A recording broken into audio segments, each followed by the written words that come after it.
അധ്യാപകർക്ക് നേരെ കൊലവിളി നടത്തിയ വിദ്യാർത്ഥിയെ സ്കൂളിൽ നിന്ന് സസ്പെൻഡ് ചെയ്തു.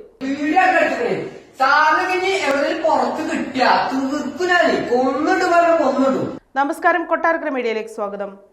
മൊബൈൽ ഫോൺ പിടിച്ചുവെച്ചതിന് അധ്യാപകർക്ക് നേരെ കൊലവിളി നടത്തിയ വിദ്യാർത്ഥിയെ സ്കൂളിൽ നിന്ന് സസ്പെൻഡ് ചെയ്തു. ആനക്കര ഗവൺമെന്റ് ഹയർ സെക്കൻഡറി സ്കൂളിൽ വെള്ളിയാഴ്ചയാണ് സംഭവം. അടുത്ത ദിവസം ചേരുന്ന PTA മീറ്റിംഗിൽ തുടർ നടപടികൾ ആലോചിക്കും. സംഭവത്തിൽ അധ്യാപകർ തൃത്താല പോലീസിൽ പരാതി നൽകി. സ്കൂളിൽ മൊബൈൽ കൊണ്ടുവരരുതെന്ന് കർശന നിർദ്ദേശമുണ്ടായിരുന്നു. ഇത് ലംഘിച്ച് മൊബൈലുമായി വന്ന വിദ്യാർത്ഥിയെ അധ്യാപകൻ പിടിച്ചു. ഫോൺ അധ്യാപകൻ പ്രധാന അധ്യാപകന്റെ കൈവശം ഏൽപ്പിച്ചു. ഇത് ചോദിക്കാൻ വേണ്ടിയാണ് വിദ്യാർത്ഥി പ്രധാന അധ്യാപകന്റെ മുറിയിൽ എത്തിയത്. തന്നെ മാനസികമായി പീഡിപ്പിച്ചുവെന്ന് നാട്ടുകാരോട് മുഴുവൻ പറയുമെന്നായിരുന്നു ആദ്യം വിദ്യാർത്ഥിയുടെ ഭീഷണി.